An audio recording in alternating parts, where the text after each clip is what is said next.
Good morning बच्चों, मैं BL Agarwal आज आपको इस लेक्चर में कॉरपोरेट अकाउंट का एक chapter internal reconstruction of companies और कैपिटल रिडक्शंस का एक प्रॉब्लम जो कलकत्ता यूनिवर्सिटी बीकॉम ऑनर्स में आया हुआ है को सोल्व करके समझाने का कोशिश करूंगा। उम्मीद करूंगा आप लोग को समझ में भी आएगा।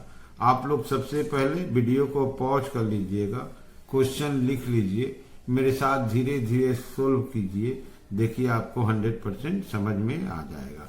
ठीक है, ये रख दिया आपके सामने एक प्रॉब्लम CU 2018 का क्वेश्चन है। सबसे पहले देखिए, following are the liabilities and assets of Vik limited, date है 31 मार्च 17। इक्विटी एंड लायबिलिटीज में इक्विटी शेयर कैपिटल आपका 12 लाख रुपया, 10 रुपये वाला शेयर है तो 1,20,000 शेयर, 10 रुपये वाला तो 12 लाख हो जाएगा। प्रेफरेंस शेयर कैपिटल ये भी 10 रुपये वाला है, 5 लाख, तो ये 50,000 शेयर हो जाएगा। रिजर्व एंड सरप्लस में लॉसेस है 8 लाख रुपया, डिवेंचर 6 लाख का है और trade payable 3 lakh, that is total will be 18 lakh, ये माइनस करके। ठीक है। एसेट्स में देखिए, फिक्स्ड एसेट टेंजिबल में देखिए बिल्डिंग है 6 लाख का, प्लांट एंड मशीनरी है 4 लाख का, 10 लाख, इनटेंजिबल में गुडविल है 2 लाख, इन्वेस्टमेंट है नहीं। करंट एसेट्स में inventory, trade receivable, cash and cash equivalent. ये एक बैलेंस शीट दिया हुआ है, विक लिमिटेड कंपनी है। ओके, यहां देखिए एडिशनल इंफॉर्मेशन में प्रीफरेंस डिविडेंड 2 साल से बाकी है, 2 इयर्स, एरियर है 2 साल का। लिख रहा है due to heavy accumulated losses, losses 8 lakh था, over valuation of assets, non disclosure of some liabilities, the company prepared the following scheme of reconstruction and it was approved by court। Company internal reconstruction में गया, जिसके पीछे reason है company के पास बहुत सारा losses accumulate हो गया है, एसेट्स का ओवर वैल्यूएशन हो चुका है, बहुत सारा लायबिलिटी डिस्क्लोज नहीं किया गया है, तो कंपनी इंटरनल रिकंस्ट्रक्शन स्कीम में गया। 1 नंबर स्कीम को देखिए आप क्या बोलना चाहता है। इक्विटी शेयर को कन्वर्ट करके 5 रुपया बना देंगे। इक्विटी शेयर आपका 10 रुपया वाला है, आप देख सकते हो, तो इसका नॉमिनल वैल्यू 5 रुपया कर देंगे, 5 रुपया कम हो जाएगा। अच्छा, 3 रुपया पेड अप रखेंगे, तो 10 का शेयर है, इसका नॉमिनल वैल्यू 5 में ले आएंगे, अब पेड अप रखेंगे 3 रुपया, इसका मतलब रिडक्शन 7 रुपया हो जाएगा। 10 का शेयर है, 5 में नॉमिनल चेंज होगा, पेड अप 3 होगा, तो रिडक्शन आपका 7 रुपया होगा। फिर बोला है कि 2 रुपया फाइनल कॉल उससे इमीडिएटली मांग लेंगे, पैसा रिसीव हो जाएगा। तो पहले रिडक्शन करेंगे, फिर फाइनल कॉल ड्यू करके रिसीव कर लेंगे। क्लियर। 2 नंबर देखिए, B number, 8% preference share converted into 10% preference share of 5 each. ठीक है, तो प्रीफरेंस शेयर भी आपका 10 रुपया वाला था, आप देख लो, उसको भी 5 में कन्वर्ट कर देंगे। ठीक है, फुली पेड बोला है। 50% एरियर डिविडेंड फोरगोन बाय देम, ये डिविडेंड 2 साल का बाकी था, तो 1 साल का फोरगोन हो जाएगा, 1 साल का बचेगा, 1 साल का जो बचेगा उसको हम लोग सफिशिएंट इक्विटी शेयर दे देंगे 5 रुपये वाला। तो आप अंदर जाके देखो, प्रीफरेंस कैपिटल 5 लाख था, 8% डिविडेंड 40,000, 2 साल का 80,000 था, हाफ 40,000 कैंसिल हो गया, तो 40,000 को हम लोग इक्विटी शेयर दे देंगे। क्लियर है। 10% debenture converted into sufficient 12% debenture to earn the same amount of interest as before. Clear है। यहां देखिए डिवेंचर 6 लाख का था, तो 6 लाख का डिवेंचर पर पहले इंटरेस्ट था आपका 10%, और नया इंटरेस्ट रेट बोला है 12%, तो 5 लाख से काम चल जाएगा। 6 लाख का 10% 60,000 और 5 लाख का 12% 60,000 हो जाएगा। तो 6 लाख का डिवेंचर को कन्वर्ट कर देंगे, 5 लाख में कन्वर्ट कर देंगे, रेट बढ़ा देंगे। Okay, debenture holder agree to forgo the accrued interest. जो आउटस्टैंडिंग इंटरेस्ट है डिवेंचर होल्डर फोरगो कर देगा, माफ कर देगा। लेकिन यहाँ लिख रहा है which has not been recorded in the books, इसका मतलब वो कंटिंजेंट लायबिलिटी था। अब कंटिंजेंट लायबिलिटी कैंसिलेशन का एंट्री नहीं होता है। आप लायबिलिटी में देख लो, कोई आउटस्टैंडिंग डिवेंचर इंटरेस्ट नहीं है। तो जो डिवेंचर इंटरेस्ट 1 साल से एरियर था उसको कॉन्टिंजेंट बोलेंगे, और वो कैंसिल हो गया तो एंट्री नहीं करेंगे। ये देखिए, एक अनरिकॉर्डेड क्लेम था 90,000, paid of immediately. Contingent liability 90,000 का पेमेंट देना होगा, ये मेरे लिए लॉस हो गया। रिकंस्ट्रक्शन एक्सपेंस है 10,000, जिसको राइट ऑफ करना है तो एक्सपेंसेस पे करेंगे, ये मेरे लिए लॉस है। Capital reduction to bank, capital reduction में जो बैलेंस आ गया उससे लॉसेस राइट ऑफ करना है, गुडविल राइट ऑफ करना है। अगर कोई बैलेंस अवेलेबल है तो प्लांट एंड मशीन को राइट ऑफ करना बोल दिया गया है। यहाँ देखिए बोला है जर्नल एंट्री कीजिए और साथ में आपको बैलेंस शीट बनाना है। ये देखिए 2018 का क्वेश्चन है। ठीक है, चलिए इसको सोल्व करके देखते हैं। ये रख दिया आपके सामने, in the books of messrs Weak Limited journal. सबसे पहले जर्नल एंट्री में आप देखो एक बार, बैलेंस शीट में देखो इक्विटी शेयर 10 रुपया वाला है। 1 नंबर में बोला है उसको रिड्यूस कर देंगे, कन्वर्ट कर देंगे 5 रुपया। लेकिन खास बात है पेड अप 3 रुपया होगा, दैट इज वो 2 रुपया फाइनल कॉल ड्यू रह जाएगा। यहाँ लिख रहा है इमीडिएटली कॉल करके पैसा ले लिए। तो 10 का शेयर का नॉमिनल वैल्यू चेंज होगा 5, लेकिन पेड अप माना जाएगा 3। तो इसका मतलब 10 से 3 आया 7 रुपया कैपिटल रिडक्शन, फिर 2 रुपया कॉल ड्यू करके पैसा रिसीव कर लेंगे। इक्विटी शेयर का आप नंबर देख लो, यहाँ पे 12 लाख शेयर कैपिटल था, 10 रुपया वाला शेयर था, तो 1,20,000। तो चलिए पहला एंट्री करते हैं। Equity share capital ₹10 account debit, ये 12 lakh, to equity share capital ₹5, comma देते हैं, पेड अप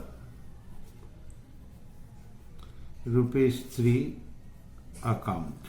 तो 3 रुपया ही माना जाएगा, that is 3,60,000। To capital reduction account, 7 रुपया करके रिडक्शन में चला जाएगा, 8,40,000। ऐड करके देख लीजिए 12 लाख आ जाएगा। Narration being conversion of 1,20,000 equity share of ₹10 each fully paid up into 1,20,000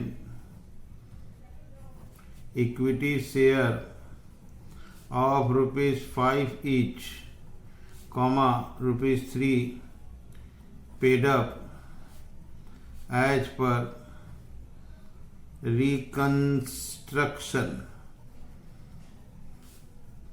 scheme. तो 1,20,000 जो इक्विटी शेयर 10 रुपया वाला फुल्ली पेड था उसको कन्वर्ट करके 5 रुपया में कन्वर्ट किया गया, लेकिन 3 रुपया ही पेड होगा। तो इसलिए 1,20,000 इंटू 360 हो जाएगा, और 7 रुपया रिडक्शन में चला जाएगा। 1,20,000 इंटू 7 840, तो ऑटोमेटिक 12 लाख आ जाएगा। अब ये जो शेयर है 3 रुपया पेड है, 5 का शेयर है, तो 2 रुपया कॉल ड्यू करके कैश रिसीव कर लेंगे। Share final call account debit to equity share capital account. 1,20,000 ₹2 करके 2,40,000। being final call money due on 1,20,000 equity share @ ₹2 पर शेयर। तो फाइनल कॉल ₹2 करके उससे ड्यू कर लिए, ड्यू करके अब उससे कैश रिसीव कर लेंगे। 1,20,000 का ₹2 करके 2,40 अब रिसीव्ड हो जाएगा। Bank account debit 2,40 to share final call, to share final call account 2,40,000। Narration दे देते being final call money, final call money received. ठीक है, फाइनल कॉल का पैसा मिल गया, तो इससे हमारा इक्विटी शेयर का काम हो गया। पहले 10 वाला शेयर को कन्वर्ट किए 5 में, लेकिन पेड अप 3 रखे। तो पहला इक्विटी कैपिटल डेबिट पूरा रुपया 12 लाख, ₹3 करके 3,60 कैपिटल और 8,40 रिडक्शन। जो ₹2 कम किए थे पेड अप वैल्यू, वहाँ फाइनल कॉल ड्यू किए, final call to equity capital और फाइनल कॉल रिसीव कर लिए bank to final call. Okay, अब आते हैं 2 नंबर एडजस्टमेंट में। 8% प्रीफरेंस शेयर को कन्वर्ट कर देंगे 10% preference share, 5 each fully paid up. यहाँ देखिए प्रीफरेंस शेयर ₹10 वाला था 5 लाख, दैट इज 50,000 शेयर था। ₹10 वाला को कन्वर्ट करके ₹5 कर देंगे फुल्ली पेड अप। अब बोला 50% डिविडेंड जो बाकी है अब फॉरगो हो जाएगा, अब 50% को इक्विटी शेयर दे दिया जाएगा। यहाँ देखिए डिविडेंड 2 साल का बाकी है, 2 ईयर्स, 1 साल का माफ हो जाएगा और 1 साल के लिए शेयर दे देंगे। 8% प्रीफरेंस शेयर था 5,40,000 डिविडेंड होता है। चलिए इसका एंट्री करके देखते हैं। प्रीफरेंस शेयर को पहले ₹10 से ₹5 में कन्वर्ट कर देते हैं। तो एंट्री करते हैं, पुराना वाला प्रीफरेंस को डेबिट करते हैं। 8% preference share capital account debit पूरा 5 lakh to 10% preference share capital account, ये 250 हो जाएगा। ये ₹10 है और ये ₹5 है। और 2 capital reduction account, 250 capital reduction में भी आ गया। Being conversion of 50,000 8% preference share of ₹10 each fully paid up into 50,000 10% preference share of ₹5 each, ये भी fully paid up as per reconstruction scheme. ठीक है, तो ₹10 वाला जो प्रीफरेंस शेयर था उसको कन्वर्ट करके ₹5 वाला प्रीफरेंस शेयर बना दिए, दोनों फुल्ली पेड अप था। 2 साल का डिविडेंड बाकी है, बोला है 1 साल का माफ कर देंगे, 1 साल का एंट्री होगा। ओके, तो 1 साल का डिविडेंड देना है, तो कैपिटल रिडक्शन अकाउंट डेबिट 1 साल का 40,000 to equity share capital account, equity share देना है 40,000। Being issue of 8,000 equity share of ₹5 each fully paid up for settlement of half arrear dividend। Calculation आप देख लो, 5 लाख का कैपिटल था, 8% रेट था, 2 साल का डिविडेंड बाकी था, हाफ देना है। क्लियर? 40,000। तो हम लोग आधा प्रीफरेंस डिविडेंड पे कर दिए by way of equity share. एक बार आप इस एडजस्टमेंट को फिर से देख लीजिए। यहाँ देखिए 8% प्रीफरेंस शेयर को 10% preference share 5 inch fully paid में कन्वर्ट कर दिए, दाम आधा कर दिए। 50% डिविडेंड फॉरगो हो गया, इसके लिए कोई एंट्री नहीं लगेगा, लेकिन 50% का पेमेंट हो रहा है 5 रुपये वाला शेयर के रूप में, तो इसके लिए एंट्री लगेगा। अब यहाँ देखिए 10% डिवेंचर को कन्वर्ट करके 12% डिवेंचर कर देना है, उसका इंटरेस्ट पे इफेक्ट नहीं पड़ना चाहिए। यहाँ 10% डिवेंचर 6 लाख का 60,000 इंटरेस्ट होता था, 12% के हिसाब से 5 लाख पे 60,000 इंटरेस्ट हो जाएगा, तो 6 लाख का डिवेंचर को कन्वर्ट करके 5 लाख कर देना है।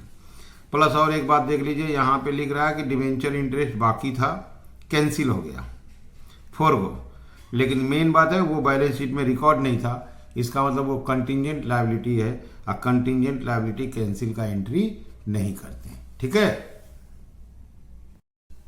तो डिवेंचर को कन्वर्ट करना है, तो 10% डिवेंचर अकाउंट डेबिट, ये 6 लाख था, टू 12% डिवेंचर अकाउंट 5 लाख आएगा,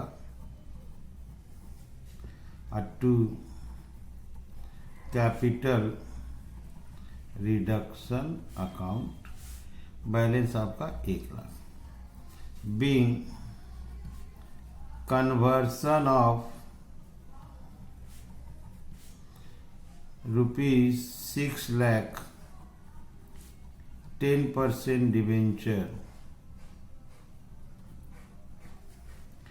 इंटू ₹5 लाख 12% डिवेंचर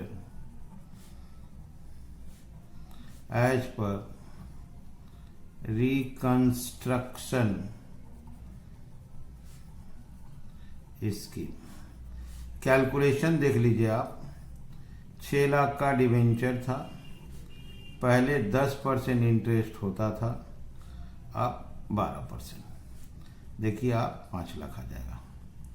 तो 6 लाख का 10% 60,000 इंटरेस्ट था, अब 5 लाख का 12% निकालेंगे तो भी 60,000 इंटरेस्ट आ जाएगा।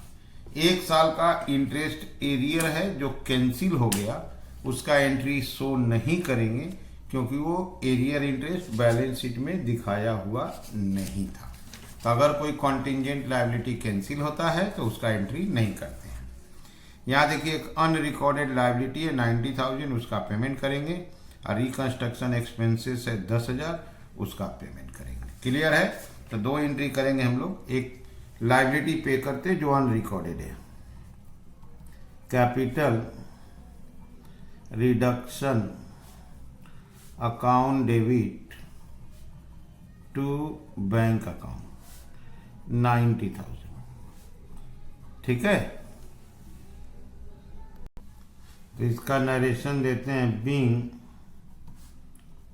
अनरिकॉर्डेड या कंटिंजेंट लिख सकते हैं, लायबिलिटी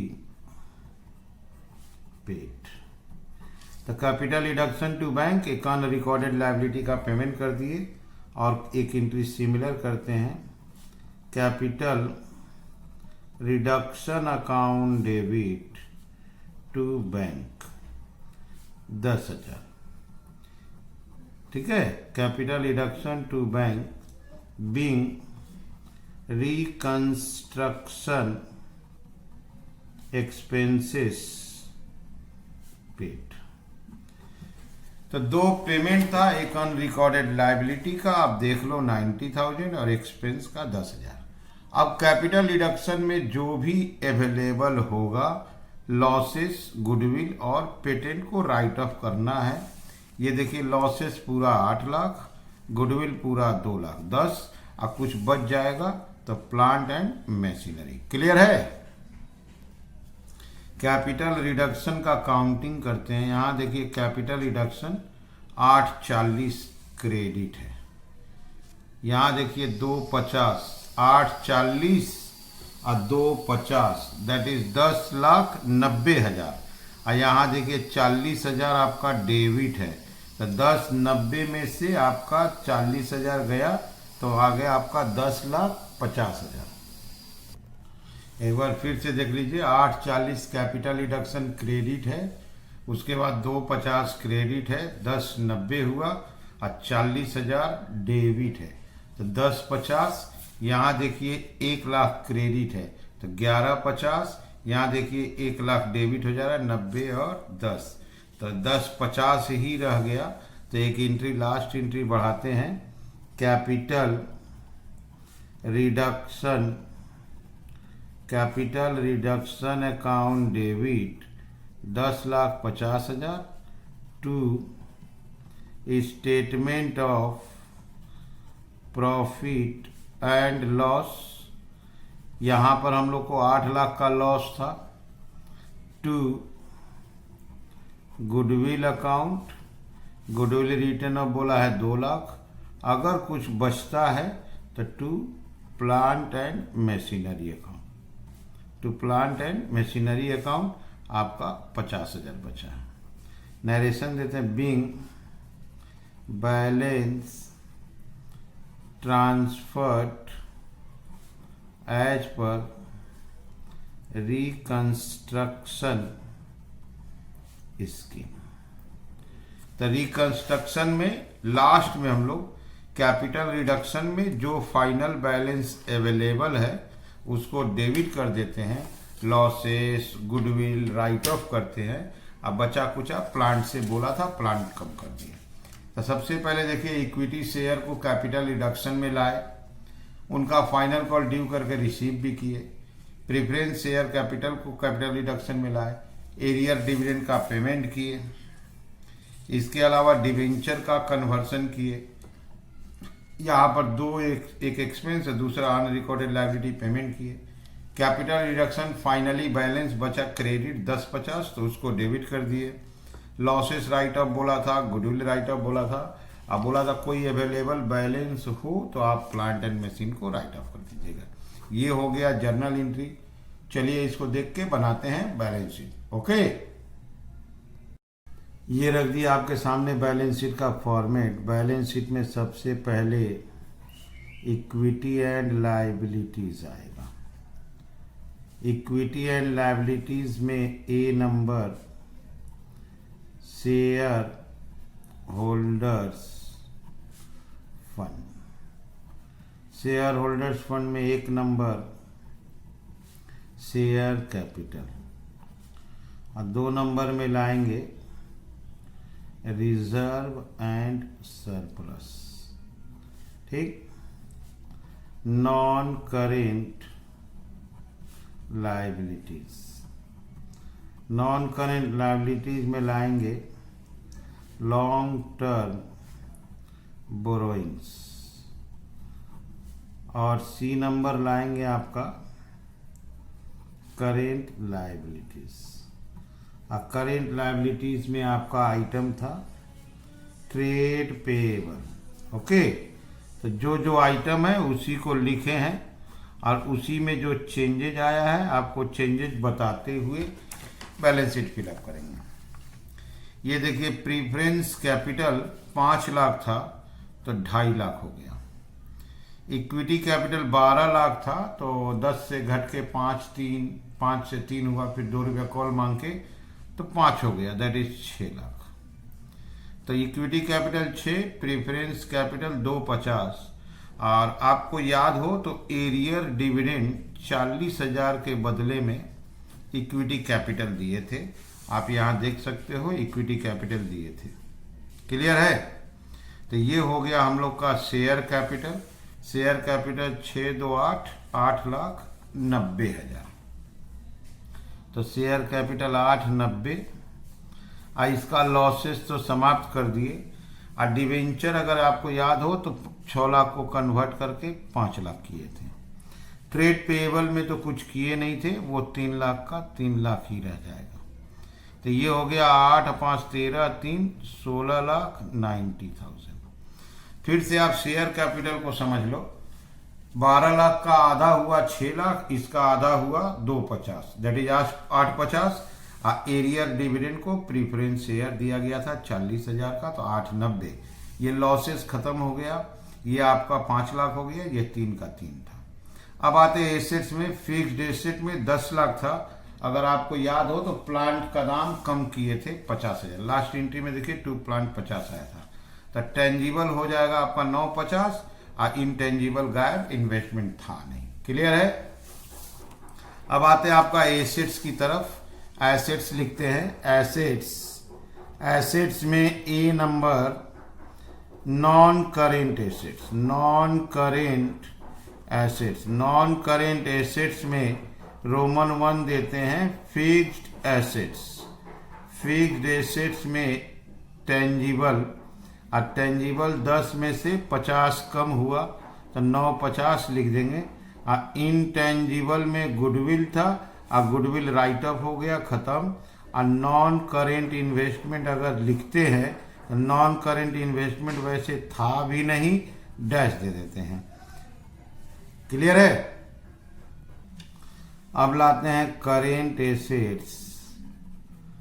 करेंट एसेट्स में आइटम रखते हैं आपका इन्वेंटरीज। इन्वेंटरीज के बाद रखते हैं ट्रेड रिसीवेबल। ट्रेड रिसीवेबल के बाद आता है कैश एंड कैश इक्विवेलेंट। तो आप एक बार देख लो, इन्वेंट्री 3 लाख का था और ये 2,50,000 था, नो चेंज। इस 50,000 में चेंज दिखाएंगे। तो आपका इन्वेंट्री लिख दिए 3 लाख, और ट्रेड रिसीवेबल 250, और ये 50,000 था, इसमें आपको चेंज दिखाएंगे कहाँ से चेंज आया। यहाँ देखिए 240 रिसीव हुआ है बैंक के नाम से। क्लियर है। तो प्लस 240 पेमेंट हुआ है, एक बार 90,000 और एक बार 10,000, 2 बार पेमेंट हुआ है। तो माइनस 90,000 और माइनस 10,000, तो इसका मतलब हो गया 190 आएगा। अब इसको प्लस करके टोटल देखा जाए कि उस टोटल से मैच करता है कि नहीं। 9 2 11 12 1 15, दैट इज 16,90,000 टोटल मैच कर रहा है। तो इसका मतलब हुआ बैलेंस शीट हम लोग सही बनाए। सबसे इंपॉर्टेंट कैपिटल आपको बता दिया 890, ये लोन कम हो गया था, क्रेडिटर वैसे लिख दिए। यहाँ 50,000 कम हुआ था, 950 लिखे।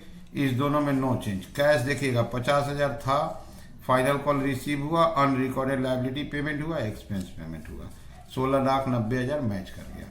उम्मीद करते आप लोग को समझ में आ रहा होगा। तो ये सवाल आपका सोल्यूशन हो गया। CU BCom honours 2018। क्लियर है। Okay, thank you, bye.